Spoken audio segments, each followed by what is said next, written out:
आपण पाहत आहात सत्याची बाजू मांडणारं हक्काचं न्यूज चॅनल M24 तास।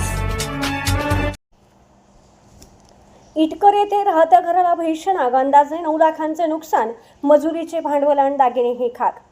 वाळवा तालुक्यातील इटकर येथे आज सोमवार दिनांक 2 मार्च रोजी दुपारी 3:30 ते 4च्या सुमारास लागलेल्या भीषण आगीत बाबासाहेब माने व श्रीपती लक्ष्मण माने यांचे राहते घर जळून खाक झाले। या आगीत घराच्या बांधकामासाठी ठेवलेली 7.5 लाखांची रोकड आणि कपाटातील सोन्याचे दागिने आगीच्या भक्ष्यस्थानी पडल्याने माने कुटुंबाचे अतोनात नुकसान झाले आहे। मिळालेल्या माहितीनुसार दुपारी रखरखत्या उन्हात अचानक माने यांच्या घरातून धुराचे लोट बाहेर पडताना शेजाऱ्यांना दिसले। काही क्षणातच आगीने रौद्ररूप धारण केले आणि आगीच्या ज्वाळांनी संपूर्ण घराला वेढले। नवीन घराचे बांधकाम सुरू असल्याने बाबासाहेब माने यांनी मजुरी आणि साहित्यासाठी 4.5 लाख रुपये रोख घरात आणून ठेवले होते, तर श्रीपती यांनी सुद्धा नवीन घरासाठी बँकेतून 3 लाख रुपये घरात आणून ठेवले होते। ही संपूर्ण रक्कम आगीत जळून राख झाली आहे।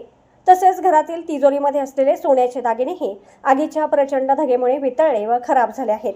आग लागल्याची बातमी गावात वाऱ्यासारखी पसरताच ग्रामस्थांनी घटनास्थळी धाव घेतली।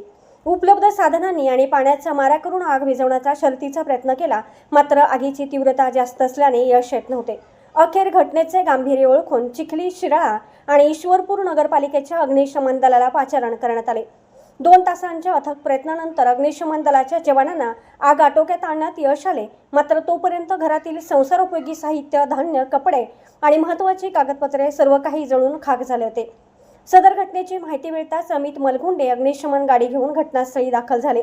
आग नेमकी कशामुळे लागली याचे अधिकृत कारण अद्याप समजू शकलेले नाही, मात्र प्राथमिक अंदाज शॉर्ट सर्किटमुळे आग लागल्याचं वर्तवला जात आहे। ऐन दुपारी ही घटना घडल्याने गावात भीतीचे आणि हळहळीचे वातावरण पसरले आहे।